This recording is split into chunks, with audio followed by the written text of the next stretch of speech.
Welcome to Saltier Politics in week 1 million of coronavirus isolation. Julie, although this past week was a unique one because it was your birthday. It was my birthday. I had a great birthday despite being in isolation. It's been raining here in New York for what seems like 1,000 years. But on Saturday, which was my birthday, was actually not raining. It was literally the only day that it wasn't raining. And I think it's been 2 weeks. So we took a bottle of champagne out to Central Park where nobody was social distancing, I might want to add. And because it was such a nice day out, people were outside playing Frisbee and you had all these families picnicking and it was lovely. And we just hung out and killed a bottle of champagne and FaceTimed with a few people. So it was really nice. It was just such a great birthday. It was probably, I have to say, despite the isolation, one of the nicest birthdays I've ever had. So it was great. It was a great way to kick off my 47th year. Yikes. Which means that I'm less than 3 years away from 50, which seems like I'm not freaked out about it because whatever, it's better than the alternative, which is not getting older.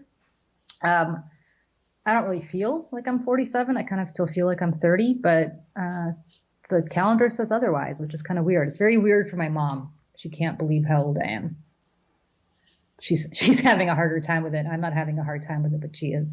I think the best is really just you're on the cusp of it because you started a movement last year. Life is good. I mean, listen, let me say this.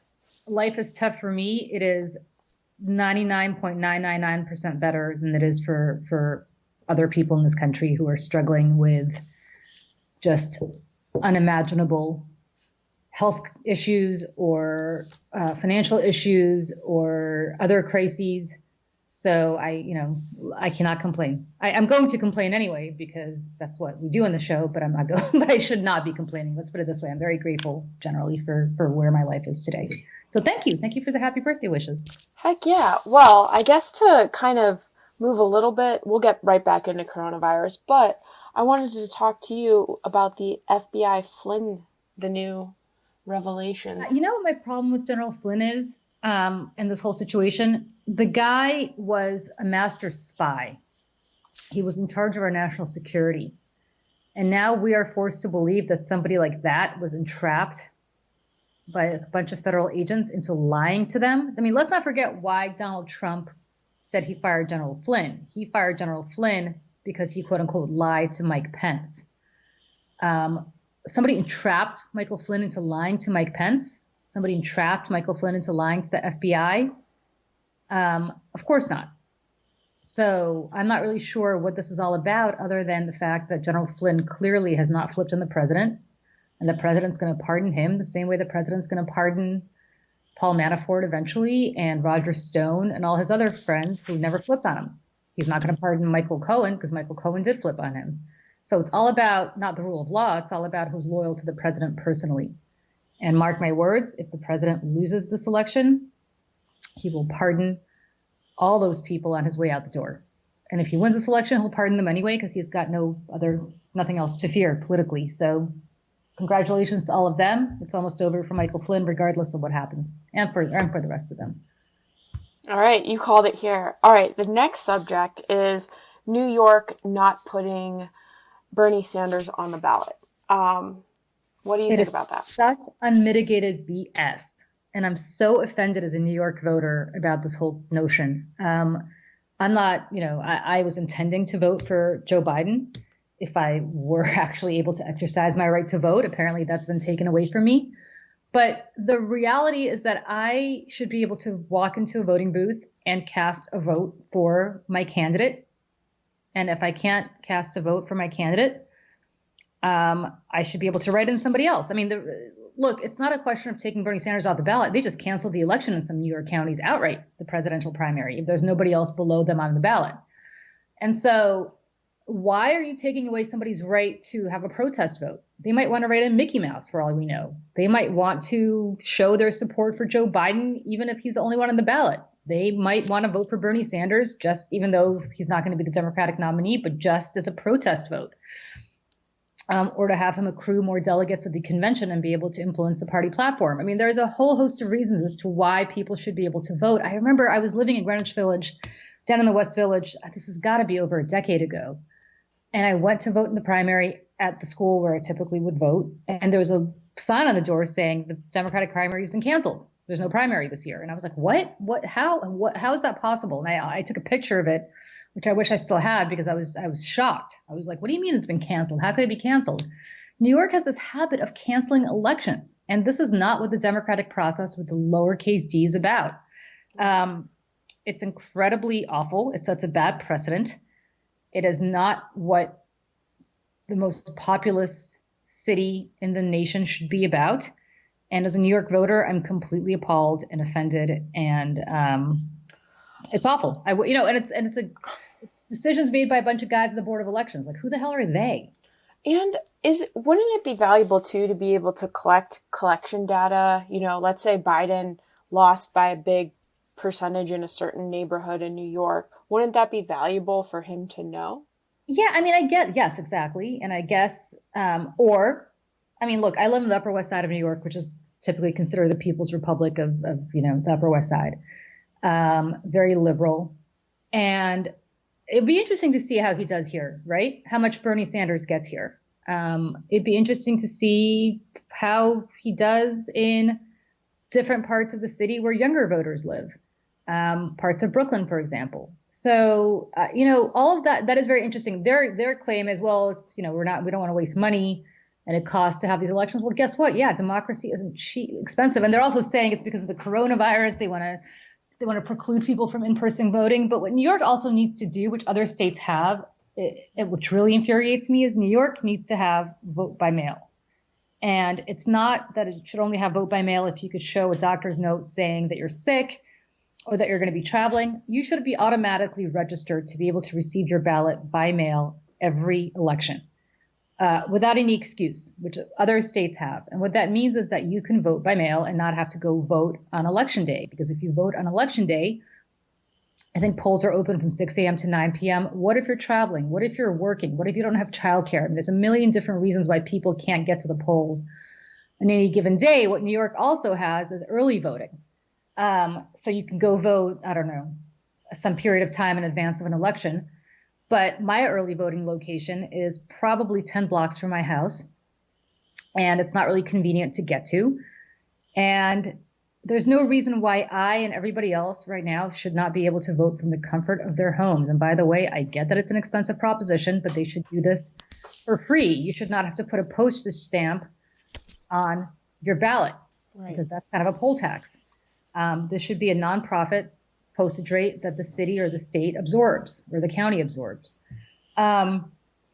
So I think those are all very important voting reform issues. And the same reason that Donald Trump gets to vote by absentee ballot from Mar-a-Lago in Florida, because he's in Washington in the Florida primary. So all of us should be able to do that without any, New York, for all that New York is a very progressive city and state in some ways, it's very regressive when it comes to voting. And the fact that you have to register with a political party way in advance of when that primary is, which is the reason why Ivanka Trump, if you recall, couldn't vote for her own father in 2016 because she'd been a registered Democrat and she forgot to change her registration like months in advance, so she couldn't vote in the Republican primary. Well, I mean, all of those are really dumb. They're really bad for democracy with a small d. And this is not how Democrats with a small d, not a capital D, should behave. Never mind that it's not how Democrats with a capital D should behave, which is who runs the city Board of Elections, or should be running the city. So for all those reasons, I'm ticked off about that. Thank you for bringing it up. And shame on the Board of Elections here in New York. I also wanted to bring up with you, so because I'm in Florida and following some Florida politics a little closely, there's a really contested state attorney. Wait, you're in God's waiting room, I heard, right? We will get to that because I can't freaking even. It's yeah, we're going to get to DeSantis and his, I can't. But so right now there's a really contested state attorney race happening with three really talented Democrats, or four. Right. But that means in August, because it's a closed primary, 60% of the electorate can't vote in this race. And that means in November, whoever wins that, there's going to be a nonpartisan candidate versus whoever this Democrat is. And I just, in this case, it's like 3 Democrats running, but do you think the closed primary system should be done away with? No. You're talking about not letting independents and Republicans vote in Democratic primaries, for example? Yeah. No, I actually don't support that because. Do you think it would help combat extremism though? No, I think what it would do, that's what we have general elections for. I think gerrymandering helps combat redistricting. Getting rid of gerrymandering helps combat extremism, excuse me. But in this case, look, you're a member of the Democratic Party. You should be able to nominate your candidate to run in your party. Otherwise, you have people potentially playing games and trying to sway the election. For example, if there were an open primary, what's to prevent every Republican, because Donald Trump didn't really have a contested primary, for going to vote in a Democratic primary and supporting who they thought was the weakest candidate to run against Donald Trump, right? So my attitude is, if you are a Democratic voter or a Republican voter, you should vote in your party primary. If you're an independent voter, an unaffiliated voter, you should, if you want to register that day as a Democrat or a Republican, you should go vote in the primary and then declare your party affiliation that day. But to be able to toggle back and forth, I think, depending on how you want to sway an election, I think that's a lot of room for a lot of mischief and a lot of troublemaking, and I don't support that. Okay. Well, now let's get right into DeSantis. So we're now in phase 1 for Florida to reopen. 25% restaurants, elective surgeries are now allowed, but still no hair salons or gyms. But so as someone who has consulted politicians, his speech yesterday was just very interesting because he was just so negative in his tone towards the media, towards other states, towards critics, towards forecasts of deaths. He wasn't uniting or positive at all. Is that the tone that you would advise one of your clients to? No. Yeah. The problem is that Ron DeSantis is like a mini Donald Trump, and they're both running to the base. But the problem for the Ron DeSantises of the world, and Donald Trump to some extent, is look at where DeSantis should really take a look at what's happening to Trump's erosion in polling, and it really can make a difference for him. Trump is losing support among seniors. Guess who lives in Florida? And outnumbered, disproportionate numbers, the same seniors. If these seniors feel like you're being very callous about their lives, if you are saying, well, the only people who are dying are people over 70 or 60, and those are the ones at risk, and really, who cares? They've lived their life, which is exactly how these seniors are perceiving it, and that we need to sacrifice a few of these people, as the lieutenant governor of Texas said, to restart our economy. I've got parents who are in their 70s. I don't think they're ready to go anywhere, and I don't want them to go anywhere, and I don't think they should go anywhere, just so that we can jumpstart our economy a few days faster. And if you're Ron DeSantis, you should really take a look at where Trump's numbers are eroding and start thinking about the fact that disproportionately benefits or impacts you as the governor of Florida. I mean, he won in large part on the strength of those seniors last time around. And if anything, that's the demographic that he needs to pay attention to. And playing people off on each other is really not the way to do it, because what you're playing off is working families versus seniors. And seniors are the ones who are going to disproportionately lose out if COVID erupts. By the way, I think Florida, the very same day that he did this, had its highest death rate. Is that not right this week? You are very correct. And I would like to note, when he talks about death numbers, that the neighborhood and the county that I live in has mobile testing, but the mobile testing site, it moves to different locales. And the getting testing is really tough. It's almost impossible for a lot of the lower income communities around me. So But that's what this is about, by the way, and I don't think this can be underscored enough. See, if you tell people to return to work and they're scared about going back to work, and some of them have pre-existing conditions, some of them might have asthma, for example, which puts you at risk. Some of them might have lung cancer. Some of them might just have, arthritis, which apparently is a pre-existing condition that is affected tremendously by COVID. You have to make a decision as to whether to go to work or not. But if it becomes a decision, not a mandate, you can't collect unemployment anymore. Effectively, you're voluntarily quitting your job if you don't return to work, which means that Ron DeSantis and other governors don't have to pay out unemployment claims.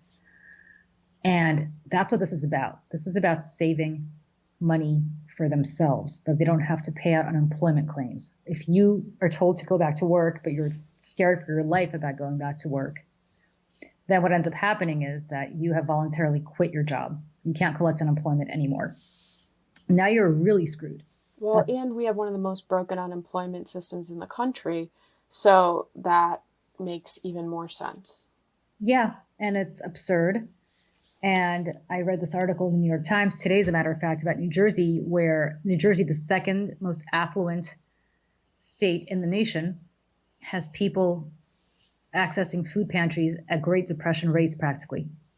I mean, people truly just do not have the money to eat. And that is in a state where the governor has wisely not mandated a return to work. In states like Florida, which are poor, where the governor is basically saying, yep, we're reopening some businesses. People in those businesses, and they're, by the way, blue collar businesses, right? Like you just mentioned them. I mean, these are not people who are making $1 million a year. If you are somebody with breathing problems or lung issues, or you're just a senior or somebody who's at risk, and you are too afraid to go to work, you have to now make a decision. Do I go to work and risk my health, or do I, quote unquote, voluntarily quit my job, which does not entitle me to any kind of compensation from the unemployment benefit claim? And does that mean that I necessarily have to proceed to go to a food pantry or some other charitable enterprise? That's awful. No, it's really, it's heartbreaking here. I was in the grocery store the other day, and behind somebody, she was on like her 5th credit card, unable to buy 4 cans of beans, which I just bought for her. But like, it's hitting everybody, and it's really heartbreaking all around, because people, they're not only scared to get sick, but they're scared about losing their jobs and their livelihoods. Yeah, I mean, I was in a little, it's not a store, but a little cafe kind of place, not across the street from my house. And there was nobody there. Obviously, nobody's really walking around in New York, but I was dying for a latte. So I dragged my 7-year-old with our face masks over there. And as I'm standing there, there's another woman who was standing 6 feet away from us, waiting in line to also pay. And she said to the guy behind the counter, "Oh my God, somebody just ran in here and stole 3 of your croissants." And I've never seen that happen before. This is not just the kind of thing that happens. I know everybody in New York thinks people go around stealing stuff, but they just don't. And so the guy behind the counter was like, well, you know what? He must have really needed the food. And he was right. He was right. The guy must have really needed the food. And there are people who are, we're about to see stuff. I mean, this article in the Times was really illustrative, because we're about to see stuff that you haven't seen since the Great Depression. I live not far from a church, and there's every Sunday they have, and they've had for ages, a food pantry where people, obviously, if you're homeless or you need food, or if you're food insecure, you go and you get food. And they're continuing to do that now that it's, now that obviously, despite the social distancing, they're still doing that. The lines are longer. Yep. So I think this is what these governors are doing by basically telling people either you get back to work and risk your life, or we're cutting you off from unemployment. All it's going to do is lead to massive poverty, increased numbers of deaths, and the kind of scenes that we probably have not seen since the days of Herbert Hoover. Certainly most of us were not alive for. And that's terrifying to me. Do you think this will reflect at the voting booth at all? Sure. I mean, I've always said that Trump's biggest strength was the economy, and his biggest weakness will now be the economy.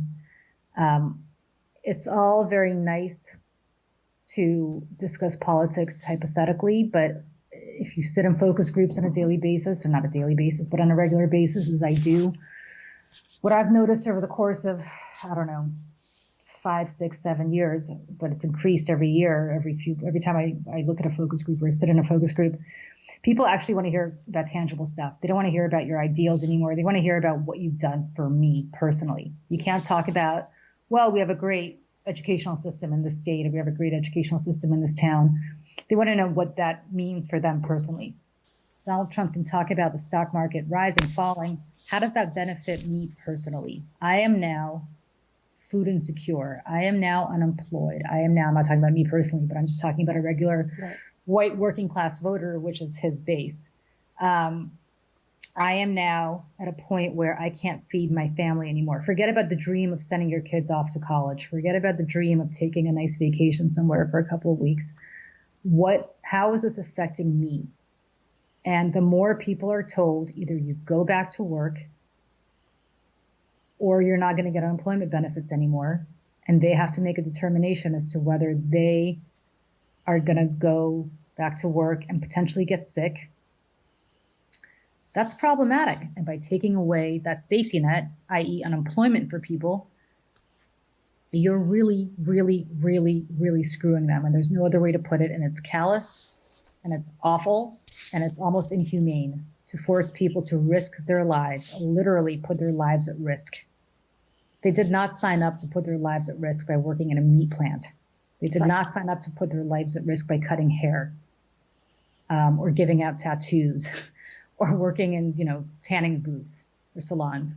That's not the trade-off, right? There are certain jobs that require putting your life at risk.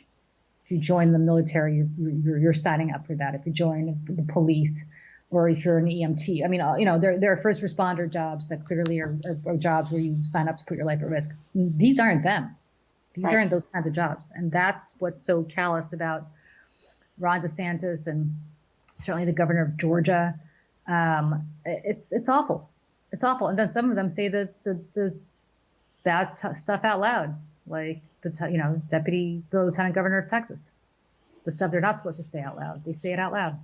Right. Also, I really was greatly amused by your tweet about when Ben Shapiro said the thing about the 81-year-olds, not old enough to forget the death panels, the same people who were. Yeah, Shapiro wrote this column back in 2009, 2010, where he was outraged that Democrats under the Affordable Care Act were instituting death panels, which of course were complete nonsense, because there were recommendations that women maybe shouldn't get mammograms every year, but maybe once every 2 years, or they shouldn't get prostate or colon cancer screening at one period, and this is going to somehow horribly affect our seniors. And by the way, these were recommendations. Nobody was mandating this happen, but he was just outraged that this was going to consign our seniors to death. And who do you think? It's older people who are at risk of breast cancer, and you're consigning them to death. Okay, well, I guess if it's your time, it's your time, right? And if your time is, if the average age for death, according to Ben Shapiro, is 80 and you're 81, you've already exceeded it by a year. So God bless, go drop dead. No, I'm sorry, but no. Right. And I had this. My grandmother was in a nursing home. She was almost 102 when she died. And she was in a nursing home for a long period of time before that. And I wonder now, if this were today, we'd take her out of the nursing home, right? Yeah. We wouldn't consign her to certain death in a nursing home, or not certain death, but a higher risk of death. But think about the onus this puts on families. I don't know how we care for her. She had a lot of medical needs to be taken care of in that nursing home. These are all things you have to think about. These are real people who people love. My grandmother had dementia toward the end of her life and couldn't really communicate and didn't really know who we were. But she still had the wherewithal to enjoy, a piece of candy, or to sit around and sing, these World War II songs, because in her mind she was back in fleeing the Nazis in 1939 or 41, when the Nazis invaded the Soviet Union. So the point is, she was in some way in her own mind somehow still enjoying life. And for those of us who loved her in the way that I did and my parents did, we weren't ready for her to just go die. Right. And that's basically Ben Shapiro is saying, and the lieutenant governor of Texas is saying, and a lot of these other people are saying, well, you know what, if you're older, you already lived your life, so go drop dead. No. Right. Agreed.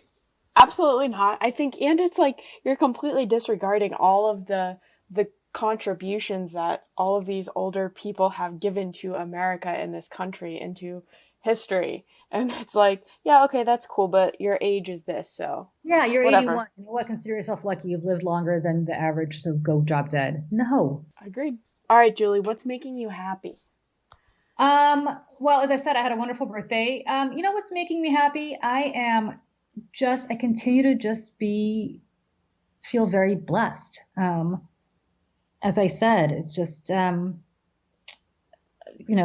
the opportunity to have my son who is driving me up the wall with this home learning situation. But it's nice having him around. I feel like all the time. I feel like we've regressed a little bit where I don't even know how he's going to, there's no school. By the way, they just canceled school for the rest of the year. So this may be the last time we speak to each other without me hanging out the rafter somewhere. But if there's no camp this summer, I don't even know. I honestly don't know what's going to happen if there's no camp to my mental well-being. However, I'm very happy that we get to spend all this time together, although I am somewhat concerned that the first day that he has to go back to school or back to camp or go to camp or in some way leave my presence for a period of time, it's going to regress back to when he started nursery school and I had to sit with him, all day to make the separation less difficult. I mean, I feel like a lot of these kids are at the age of 7 and 8 are kind of regressing back to their preschool days where they're so connected to their parents that it's going to be impossible to separate them. Although I have to say he's the bathroom humor has just erupted even more now. Now it's just hilarious. He's also developed this thing where he and his friends have all figured out how to FaceTime each other and text each other. So now, and it's connected to my phone. So now when I tell you, it's like a nightmare of every 2 seconds, bling, bling, bling, bling, all these, people. And now, all the kids are impersonating each other's parents, sending me text messages being like, this is so-and-so's father. Can your son and my son go meet each other in the park and play football? And it's like, what's the square root of 144? This is really somebody's father. Which is literally what I asked one of them yesterday.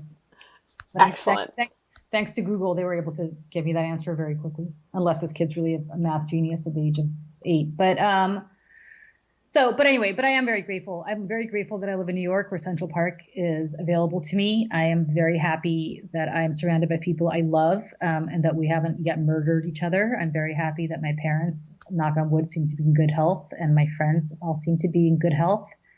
I am very happy that I'm going to be able to give plasma next week to help people hopefully recover from the coronavirus, which I strongly urge everybody who's had the coronavirus to do. If you've had COVID, please call your local blood bank, go online and see if you could donate plasma because a friend of mine, actually a woman named Bridget Harrison, who's running for Congress in Southern New Jersey, her husband was hospitalized with COVID here in New York and was really in a very bad place and then ultimately apparently got a plasma transfusion and miraculously, but she claims that really helped him turn the page and he's been discharged from the hospital, which means that potentially this is something that can work to help people. So I strongly urge anybody listening in any part of the world, please contact your local blood bank. Go get tested for antibodies. And if you have the antibodies to do this, please do it. I think it takes about an hour, 45 minutes, they said, to an hour to do. So I'm doing that next Thursday. I'll let everybody know how it goes. So I'm happy I'm able to do that. I mean, I think I told you, I went to Africa maybe about 6 years ago, to work in this very remote part of Africa in Kenya, named the Masai Mara, called the Masai Mara to help these kids, to help build a school. But we took a couple of nurses with us who were able to give shots to these people who literally walked from miles around to try to get immunizations and shots to not get diseases that the rest of us have eradicated here in the United States. And what I realized is I have no skills like that. Like I'm not able to save anybody's life. I can't give anybody a shot. I can't help anybody. I don't even know CPR. Like these are fundamental things that I just don't have the skills to do. But I'm happy that at least I have plasma that I can donate to hopefully help somebody. So I think anybody who can help in their own way can and should. And if you can't because you haven't had COVID yet, or you just are in some situation where you can't do it, have compassion for the people around you, because I think right now that's all we really need. And that means have compassion for people who are going to food banks, who are unemployed, who might be running into a bakery to steal a croissant or two because that's the only food that they're going to get. If you can afford to buy them something, buy it for them so they don't have to steal it. If that guy had just come into the store and said, can you buy me 3 croissants because I need to eat, I would say yes. And that's all. I mean, that's the kind of stuff that I think makes me happy. The stuff where you can help somebody in your own way, however you can. That's fantastic. What about you? One of my friends I found out, who I used to teach tennis with when I was younger, he is also isolating in Florida. So we started to play tennis, and just have these epic battles. And I felt normal for those hours of playing tennis, which was great. Just being outside and in the sun and shit talking was fantastic. So it's, I guess that feeling of normalcy, and like for the first time, I just forgot about really everything else and could just enjoy the moment, which I don't think been doing as much. So that was really nice. That's great. I would like to also note that I texted you earlier about Kristen Bell talking about teaching her kids homeschooling her kids. And she said this little story where one of her, I think her daughter is 7, had math homework. And then on every single answer on the homework, she just wrote, no, no, no, no, no. And I thought of you just getting that and like what your facial expression would be. And that made me laugh. Well, I have to say, the hardest part of it, like I've said this before, teachers need to get paid in blood. Like, I don't even know that there's an amount of money that you can pay me to go be a second grade teacher in real life. I'm only dealing with one. Like, these people are dealing with 20 at a time, 30, whatever the class size is. It is brutal. It's the worst. I have no patience. I find myself dropping the F-bomb every 30 seconds. I know it's awful. I know I'm not supposed to. I know that it's completely contrary to what you think you're going to be doing when you're pregnant and you think about all the wonderful ways you're going to be raising your kids. And then it all goes out the window because you've explained fractions for the 17th time and they're still not getting it. And it's just, it's brutal. It's awful. It's awful. And I feel like I'm getting stupider by the second because I just feel like my brain's not functioning well. I'm trying to work at the same time that I'm trying to teach him. He's sick of me trying to teach him. He knows I have no patience. Luckily I have the kind of kid who you have to repeat something 10 times for him to pay attention to you. But then when I get really angry, he kind of tries to make up and gives me hugs and I'm sorry, mommy, and all that stuff. But he doesn't hold a grudge the way I would if I were. But it's just untenable. I don't, and then when I got the note from school last week that they were reluctantly canceling school for the rest of the school year, which is another 6 weeks, that kind of was just a blow. I knew it was coming, but it was still, that's a blow. And then I thought, oh my God, the camp is canceled. Because, my son, he's the kind of kid that needs to be active 24/7. He goes outside for probably an hour. We live in the city, so he goes outside. Plus, as I said, it's been raining nonstop. So he goes outside for probably an hour a day. And here he is. He's back from being outside, so I got to go. All right. Happy. I'll talk to you later. All right. Bye, everybody.